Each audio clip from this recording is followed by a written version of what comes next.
And hello guys, and welcome back to my YouTube channel mga kapatid. Welcome back sa One Talk PH at ito na nga ang pinaka-latest na balita na ating nasagap ngayong araw mga kababayan. Bansang China gumagamit na lang ngayon ng mga maliliit na bangka para maipasok ang kanilang mga illegal na mga binibentang shabu or illegal na mga kontrabando dito sa loob ng Pilipinas. Sobrang desperado na po talaga mga kapatid ng bansang China, no? Lahat ng paraan gagawin nila, maipasok lang nila yung kanilang mga illegal na negosyo dito sa bansang Pilipinas at plano pa yata talaga nilang gawing adik ang mga Pilipino. At yan po ang ating pag-uusapan ngayon mga kababayan. Pero bago ang lahat, huwag kalimutang mag-subscribe at paki-like na rin po mga kapatid yung ating video para i-share pa ng YouTube sa iba pang hindi pa nakakapanood. Ito, panoorin muna natin. Palaisipan pa rin hanggang ngayon sa mga otoridad ang pinagmulan ng natagpuang abandonadong speedboat sa bayan ng Vinson sa Camarines Norte noong March 29. Okay. Hanggang ngayon kasi ay wala pang nagkiklaim ng tunay na may-ari ng naturang speedboat. Okay. Dahil dito, malaki ang paniniwala ng Philippine Coast Guard sa Camarines Norte na posibleng may illegal na ginagawa ang mga may sakay nito, kaya naman hindi na ito nagawang balikan pa. Alam niyo mga babayan, no, unang tingin ko pa lang illegal na agad No, hindi naman sa nagmamarunong tayo, pero simple lang 'yan, no. Kung legal ang dala ng bangka na 'yan, mga kapatid, dapat dumaong 'yan sa mga pampublikong port natin, no, yung mga daungan, 'di ba? Ang problema mga babayan, dumaong sila sa hindi naman dapat daungan ng mga bangka or kahit mga barko, no. Dito sila dumaong mga kapatid sa mga liblib na lugar. So ano ang iisipin natin diyan? Legal yung transaction, 'di ba? Ganun lang kasimple i-analyze to Kung legal sana, kung totoong legal yung mga dala niyan, no, yung mga transaction na merong yung bangka na yan, doon yan sa pampublikong daungan. Kaya nga lang illegal Kaya dito na lang sila ngayon sa mga gilid-gilid lang na kung saan malayo malayo sa mga otoridad, no? Iwas pusoy kumbaga mga kababayan. Ganun lang kasimple 'yon. Tuloy. Yun nga, may mga possibilities tayo, iba-iba. Pwedeng ginamit nila ito sa illegal, like na drugs, kasi meron tayong history na kung saan may mga cocaine na dinadrop dyan sa may parting Binson. So ganun pala yun mga kaibigan, no? Yung nasabing lugar na yan, yung Binson na yan na lugar, ibig sabihin mga kapatid, no, matagal na pala talagang dinadaungan yan ng mga illegal na kontrabando. No, ang linaw ng sabi ni Sir dito mga kapatid, no? So hindi lang pala first time na nangyari yan. Matagal na pala talaga yung lugar na yan na dinadaungan nitong mga Chinese, no, para makipag kalakalan ng kanilang mga illegal na mga negosyo tulad ng mga shabu, cocaine, at malay mo may mga fentanyl diyan mga babayan, 'di ba? Isa yan sa mga binibenta niyan, zombie drugs, 'di ba? Malaki ang possibility niya mga babayan dahil may record na po yung lugar na yan na may ganyan transaction noon pa. Anyway, tuloy natin. Kung saan may mga cocaine na dinadrop dyan sa may parting Binson at nilalagyan na lang nila ng GPS para mabalikan nila anytime. Alam niyo mga babayan, no, hindi na ako magtataka kung bakit ganito yung estilo ngayon ng bansang China, no, para maipasok lang yung kanilang mga illegal na kontrabando. Kasi kung matatandaan yung mga kapatid, noong panahon kasi ni PRRD, malaya silang nakakapagpasok ng kanilang mga illegal na negosyo dito sa Bureau of Customs. Ngayon kasi, mga kababayan, naghigpit na kasi ang Bureau of Customs natin ngayon. 'Di ba? So sa panahon ni PRRD, no, babayaran lang siguro nila yung mga taga Bureau of Customs, pasok agad yung mga illegal na kontrabando ng bansang China. Kung matatandaan yung mga kababayan, minsan na rin may nabalita dati na merong nasawata ang PIDEA na tuli-tulinadang shabu na dumaan sa Bureau of Customs tapos doon na natagpuan sa Cavite ba yun? Yung parang may mga bilog-bilog na malaking no? Yung parang gulong ng eroplano kalaki yung mga bilog na bakal na yon. Doon pinasok yung mga droga, mga cocaine, nandun lahat. Ngayon, timing lang din na natiktikan ng ating PIDEA, no? Nasawata yung bodega nila. Pero nakalusot pa rin yung isa, nung isang parang tatlo yata kasi yun mga kapatid, tatlong bilog-bilog yun Or nakuha na lahat, na-release na lahat. Hindi ako sure, hindi ko masyadong na-recall eh. Pero basta, yun yung balita ng mga kababayan. May mga bilog-bilog sila na tawag nito, na naipalusot doon sa Bureau of Customs, no? Tapos, diniretso ng Cavite, kung di ako nagkakamali sa lugar. Tapos, nung punta ng PDEA, mga kapatid, no, na-confirm nila na positive, no? Puro mga illegal na droga ang laman nun. No? At yung isang, tawag nito, yung isang bilog na yon nabuksan na, no, may butas na pagdating ng PDEA, pero parang meron pa yatang isa no na hindi pa nabuksan. At saka yun yung naging way na ma-confirm yata nila na illegal nga na droga yung laman nun. At dinaan yun sa Bureau of Customs, mga kababayan, ha. Ewan ko lang kung natatandaan nyo pa yun, ha, yung incidenting yun.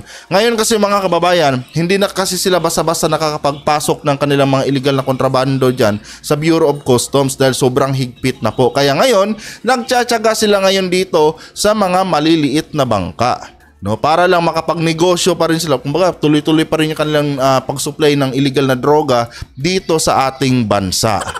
'Di ba? Ganon katalino itong mga lintik na mga inchik na to, mga kapatid. No? Kaya dapat matukoy agad kung sino ang katransaksyon nitong nakasakay nitong speedboat na to.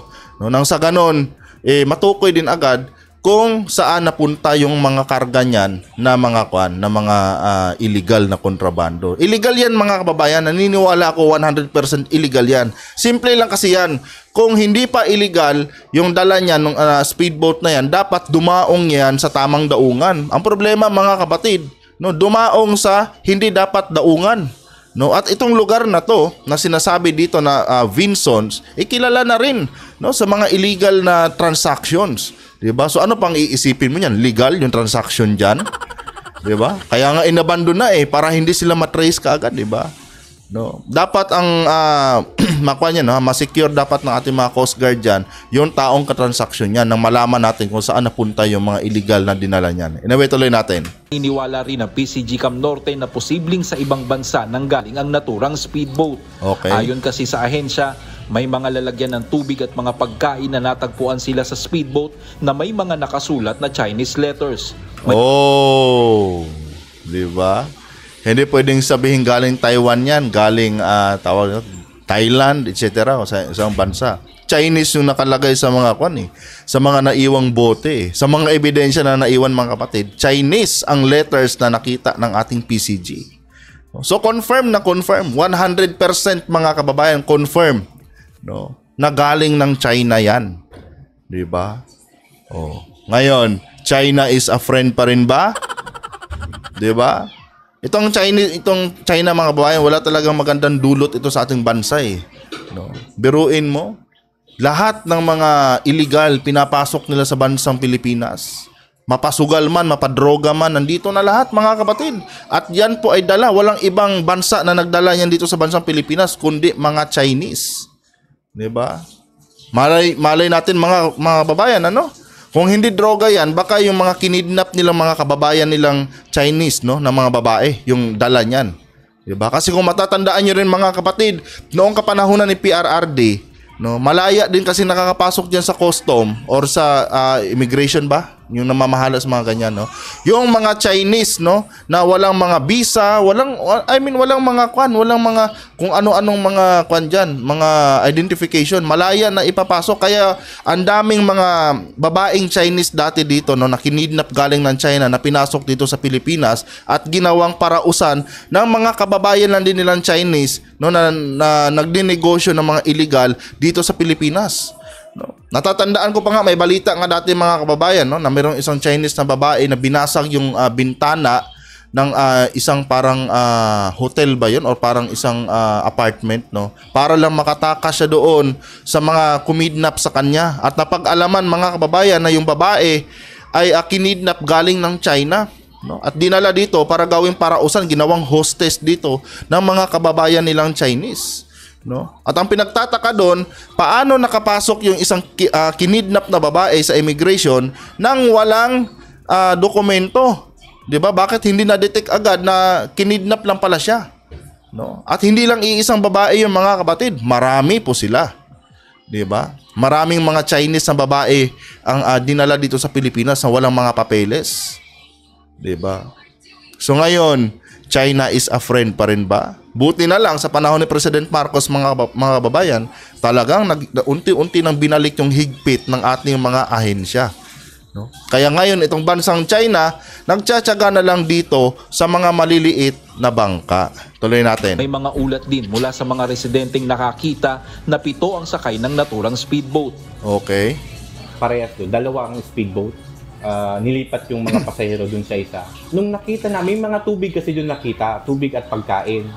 Nung tinignan namin siya, translate namin siya, nakita namin na manufactured in China.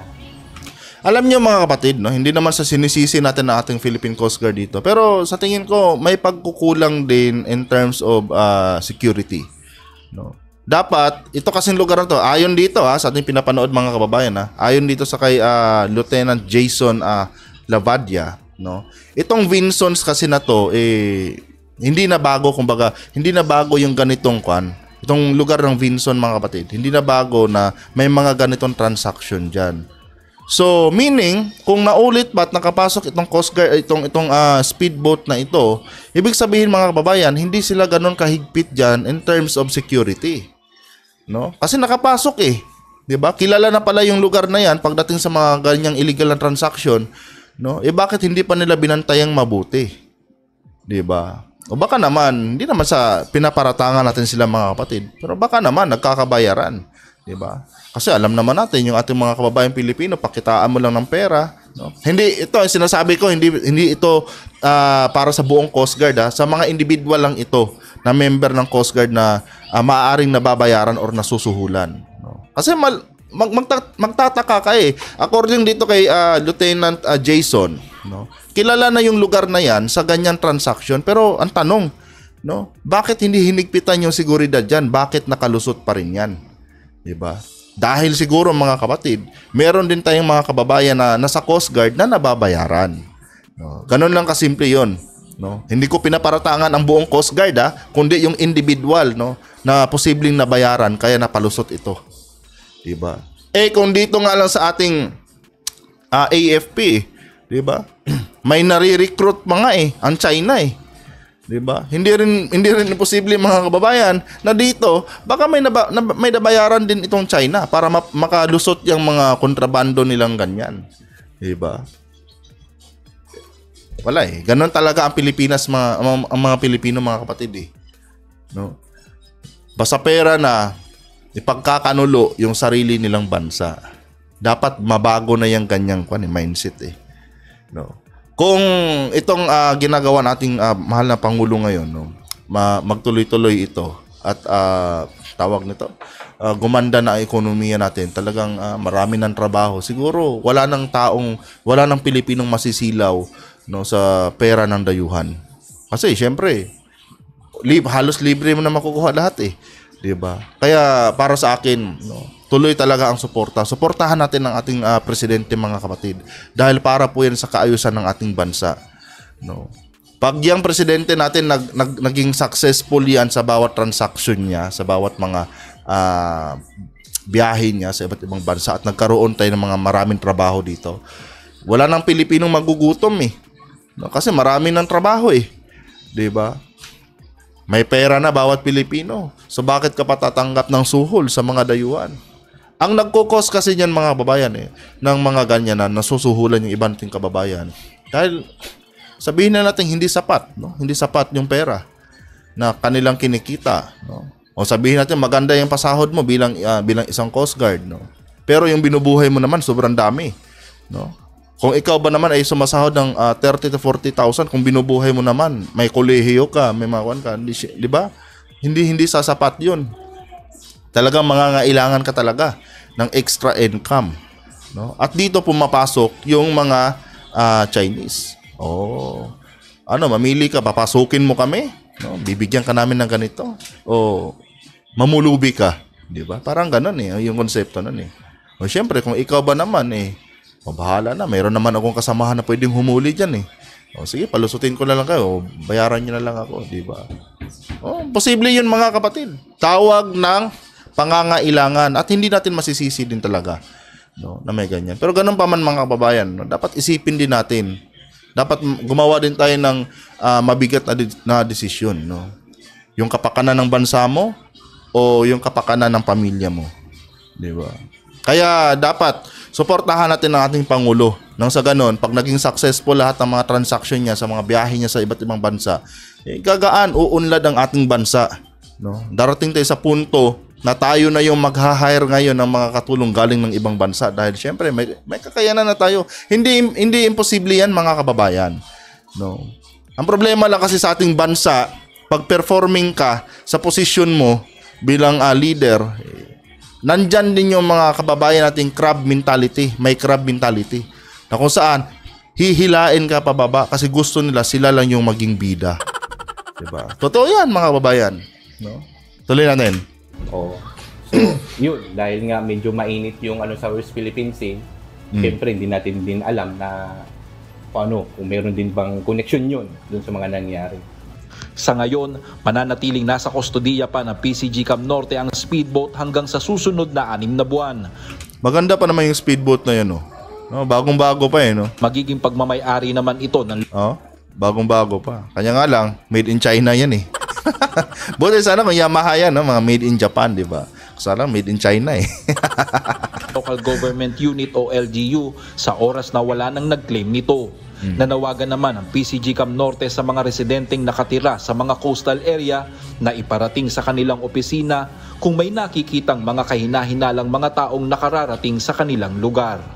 Alam nyo, dito na magagamit yung mga ugaling marites dahil baka mamaya dyan, pati yung mga residente dyan nababayaran din, di ba? Gamit na gamit dito yung pagiging marites, mga kapatid.